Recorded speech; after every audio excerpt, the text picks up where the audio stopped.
Well, hello again to those of you who are return listeners. Welcome to any new listeners. If you are new, this is page 48, and it might be helpful if you go back to the beginning pages. In any case, this is a little booklet that can be downloaded for free as an ebook, and access to that is on this channel. I also have been forgetting to mention anyone and everyone is welcome to contact me directly for any clarifications, any questions, any doubts, uh, anything that you feel you would like to talk more about. We can have private conversations or group conversations if there are others with you who have questions. Today we're on page 48. We have been talking about something called dependent origination. It is a 12-step process, and on the last page, we talked about the four elements as constituting the nature of the body. We said that the body's not the point, consciousness is the point, and we should concentrate all of our efforts towards liberation, being concerned with the mind and not the body. So Nama Rupa was number 4 in this 12-step process, and on the last page we talked about the 6 sense bases, and that we talked about contact. Once there is contact with the world through the 6 sense bases, there will be sensations on the body. That was number 7. Now we're on number 8 of a 12-step process, and it's called tanha. And that means craving.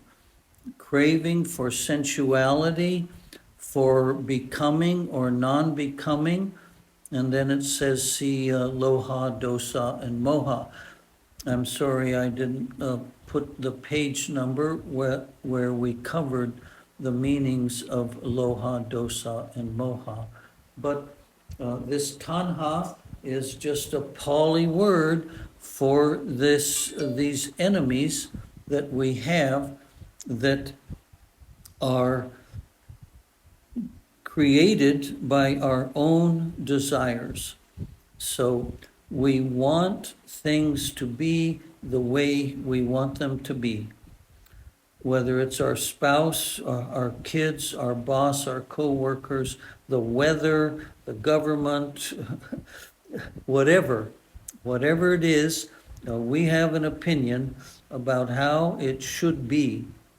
And by definition, we're thereby defining the way we don't want it to be.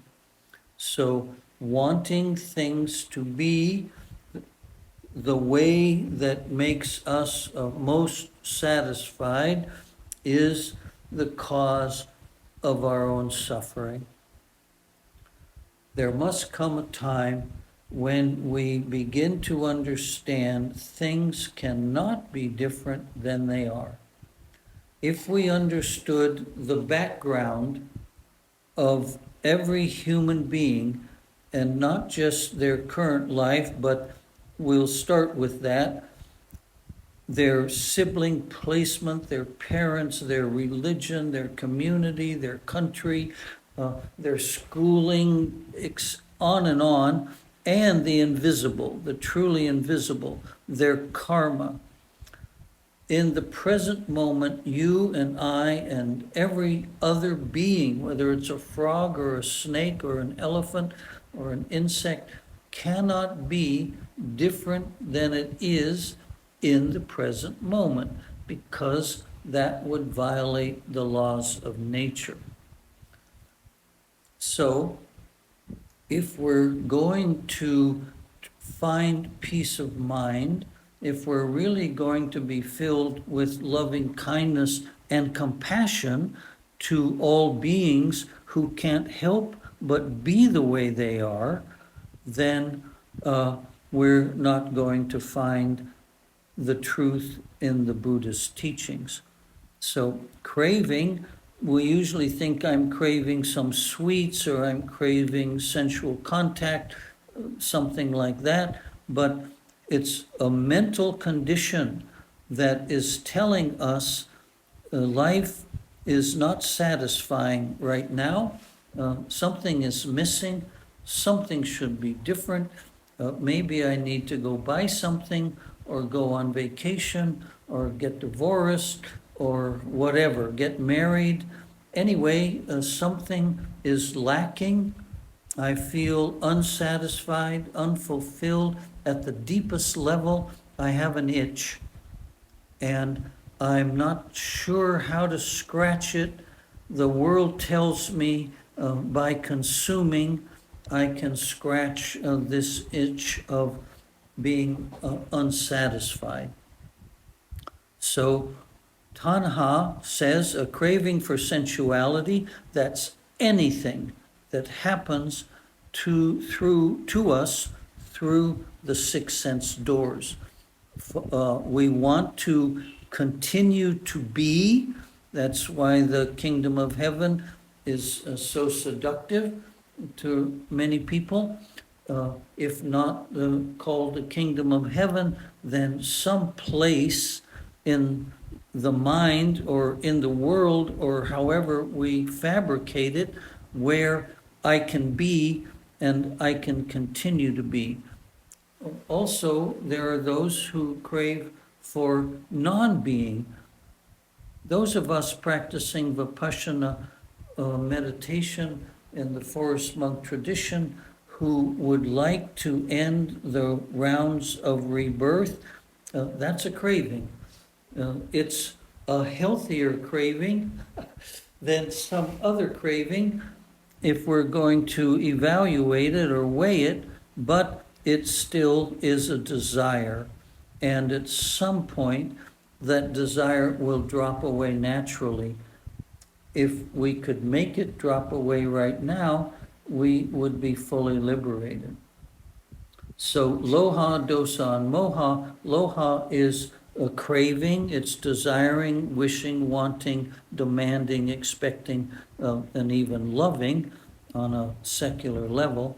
Dosa is the opposite, not wanting, wishing things were different, rejecting, being repulsed by, etc.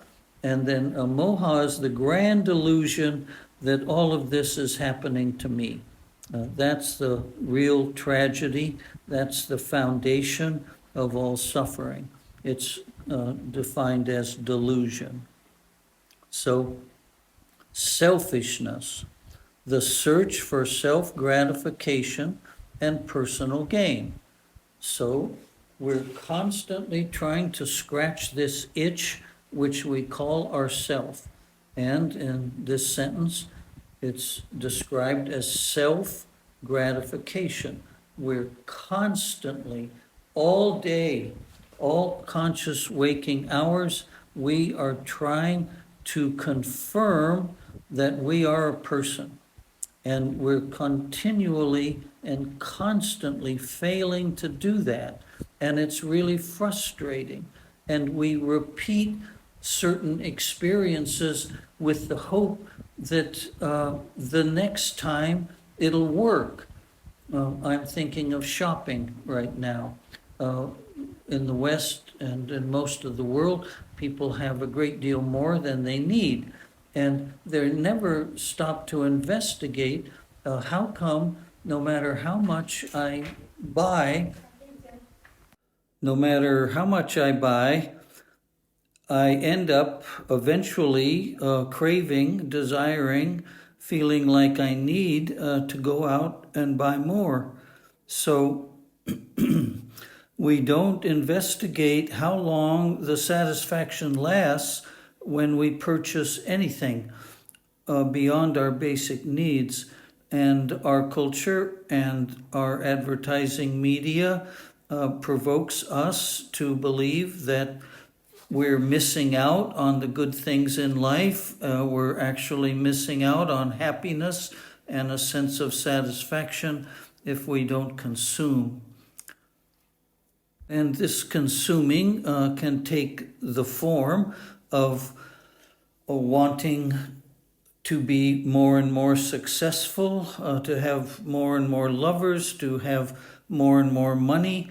It consumes our mind with desires to change the world, change our life so that the world conforms to our expectations. And we do this, as I've said, without investigating whether it's working or not. The next sentence is, desire is the parent of dukkha, that's suffering, and dukkha is the child of desire.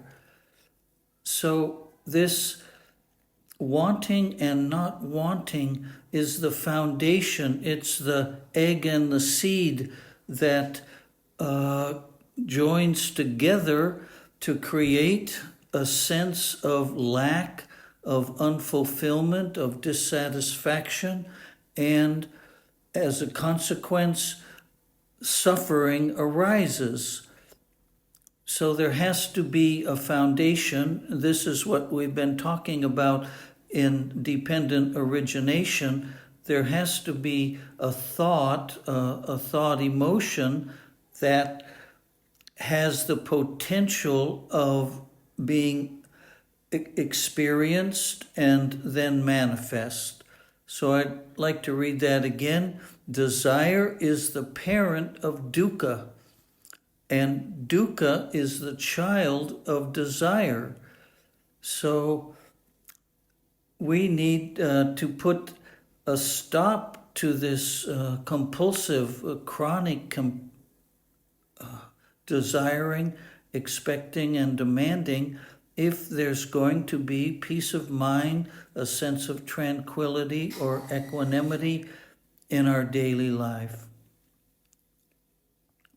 Number 9, upadana, that's clinging. There's 4 kinds of clinging, and the first kind, sensual attachment. Well, that's just exactly what we've been talking about, all the different ways that we experience the world through the 6 sense doors, and how captivating, how attractive, how seductive the world is or appears to be through our 6 sense doors. It's so convincing that we believe that the value that we place on things in the world is actually there. That value exists in that thing, whether it's gold or diamonds or gems or cars or airplanes or nice clothes, whatever it is. We've come to the conclusion that they in themselves have a value, and we can increase our value, our sense of well-being, if we take ownership. And we spend our life attempting to take ownership of things that actually have no value except the value we give them. If someone doesn't like diamonds, they don't value them, they don't spend their money on them. We can say this about everything in the world. Some people don't value second homes or third homes or private planes. Other people do. But we all place a projected value on things that arise in the world that we make contact with through the 6 sense doors, and that contact has a sensual quality, and the more sensual it is for us, the more craving we have for it. Number 2, attachment to views and opinions. You may have noticed we've talked about all these things in the past, and this is just another version of these troublesome kilesa that are the foundation of our suffering. So, especially now, it seems to me, with social media, everybody has become convinced that their opinion is extremely important and that it's important to the world that we know what their opinion is, and not big opinions like some political voting or who wins the championship in a sporting event. Opinions about everything, what we think of somebody's clothes or the watch they're wearing or some word they used in a speech that got televised, whether dogs are better than cats, on and on and on. Social media is primarily this format where people can express their opinions of the world. And we're encouraged, it's promoted that we also have these opinions. And if we don't, well, we're not properly engaged, we're not properly informed, and that there might actually be something wrong with us if we don't have a strongly held opinion about everything, about absolutely everything. The third one is attachment to rules, rites, and rituals. At the time of the Buddha, he was pointing out that some religious beliefs and their expression of them as rites and rituals were actually counterproductive, that there are things people can do in the name of God or in the name of their religious faith with the hope that they're being promoted somehow, that their life is being valued, they may be rewarded with an afterlife. And he said, for example, slaughtering innocent animals, blood sacrifices, which were also popular 500 years later at the time of Jesus, not only isn't efficacious, it doesn't get you what you want, it actually is the opposite. It's going to get you some karma that you're not going to want when it bears fruition. In all religions, there are rites and rituals that people indulge in with the hope of some gain, that somehow this rite or ritual, in my own case, my parents had, quote, forgotten to baptize me when I was a baby, so when I was 12 or 13 years old, they decided I needed to be baptized, and at that age I was embarrassed. Actually, I felt humiliated because I thought that being baptized was for babies, and I'm going through puberty and not identifying with being a child or a baby. I can't speak to how effective being baptized is, but I'm citing it as an example that my parents believed some harm could come to me, possibly be kept out of heaven, or who knows what else they believed. I never asked them. If I didn't participate in this ritual, the ritual of baptism. So in our practice, we're just challenged to start asking questions. Why do I do that? I had a friend whose faith included lighting candles, and she had a whole array of candles, a kind of little altar in her home, and this was a form of spiritual practice for her. I, again, can't comment how effective this would be on a rational level.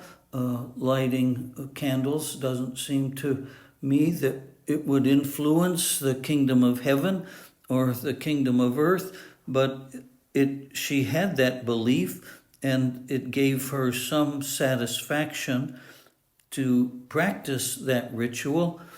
And in the case of being a Vipassana meditator, we just need to check in on these mindless behaviors that we've had. We've never taken the time to investigate them thoroughly. The fourth one is attachment to I, me, and mine. Well, we've certainly talked a lot about that. This attachment is fundamental. It's in our DNA. It's in our karma. So most all of us don't want to die when we're faced with a scary situation. Self-preservation, flight or fight, etc. arises. We're constantly wanting to avoid something that might extinguish this idea of I, me, and mine. And even when our memories are unpleasant, we would rather identify with them than let them go. I would say the attachment to I, me, and mine is insidious. It invades, it controls, it influences all of our thinking and all of our speech and all of our actions. Until we are practicing mindfulness sufficiently to notice simple things like our daily speech. How often do we say, I want, I think, I believe, I like, I don't like? These are simple grammatical statements. They start with the word I, or this is mine, this belongs to me. We just cannot communicate with others in the world without using personal pronouns, but we can hear ourselves use those pronouns, and we can let go of that attachment to what that pronoun signifies internally within our mind. We don't have to contort our speech in such a way that basically people don't know what we're talking about because we refuse to use personal pronouns. But when we are practicing sati, self-awareness, we hear ourselves using these personal pronouns, and when the watcher, the one who knows that, it loses some of its power. We're not as convinced that it's true as we are when we don't notice it. The next statement is upadana, that's clinging, is self-indulgence. The clinging to feeling good, to sensuality, to comfort. Comfort is really high on our list of things that we more or less demand. And there are so many examples. People spend thousands and thousands of dollars on a bed because they want to be comfortable. And on all forms of furnishings, any place that we sit should be comfortable. Our clothes should be comfortable. The room temperature should be comfortable. Our car should be comfortable. And all of this reinforces the sense of self. If we pay attention, we'll notice how often we are squirming and moving and twisting and scratching, even when we're sitting in a comfortable position, in a comfortable piece of furniture. So comfort is very, very important to us. Our food should not be too hot. It should not be too cold. We are obsessed with being comfortable. And all that's telling us is I'm a body, and this body demands that I be comfortable. And if I'm not obedient to this body's demands, then I'm going to suffer. It's important to understand the body doesn't demand anything. The body is more or less like a robot. It's the four elements functioning as an organism, as a living organism. When we're uncomfortable, that's just body sensations that arise from the particular posture the body's in at the moment. The body does not say to the mind, I am comfortable, you must move now. The mind records or recognizes those sensations that arise on the body, and the mind says, oh, this is not comfortable. I'm going to move now so I can be more comfortable. So it's really important to understand whatever messages the body are sending you when we're sick, when we've had an accident, when we're injured, when we have diseases, etc.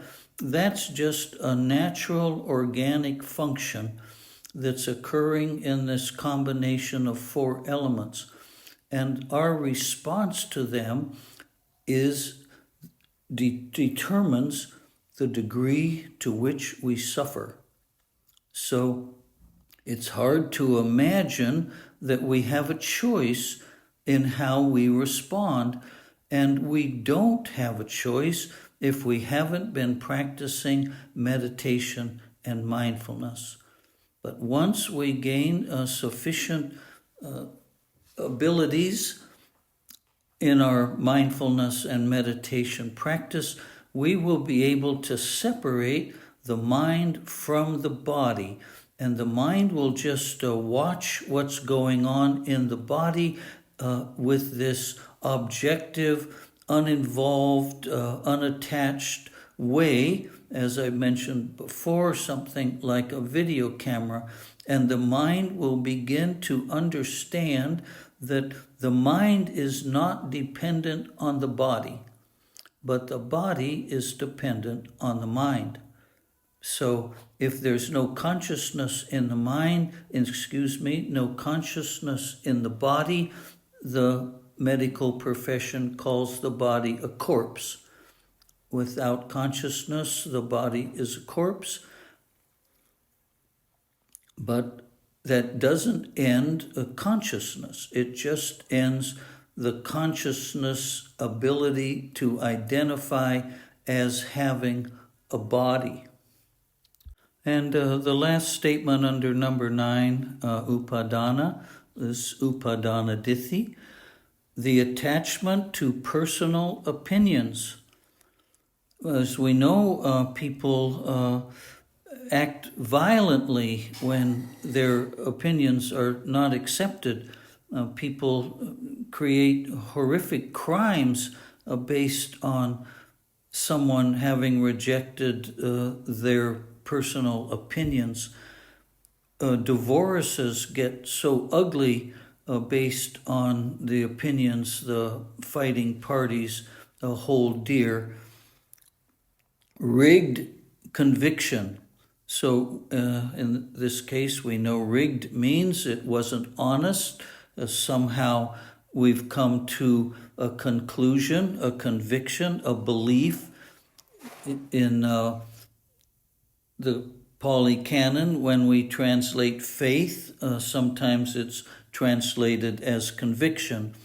So if we don't have the right information, if we haven't investigated, if we've just accepted what we've been told, that's a rigged conviction. And credulity, probably saying that wrong, it says ready to believe something is real or true.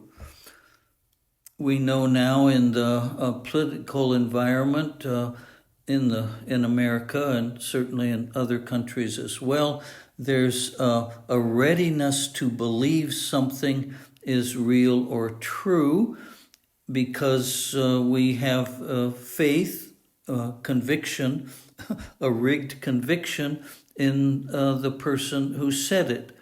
And by the same token, we disbelieve what someone else says because we don't have this readiness to believe what they've said. So we're back to this need to investigate, to constantly become more and more self-aware. And further it says, an infatuation concerning theories, creeds, and ideas. This infatuation, in fact, takes the form of an addiction, fanaticism. Oh, the crimes that have been committed and are being committed today in the name of one's religion.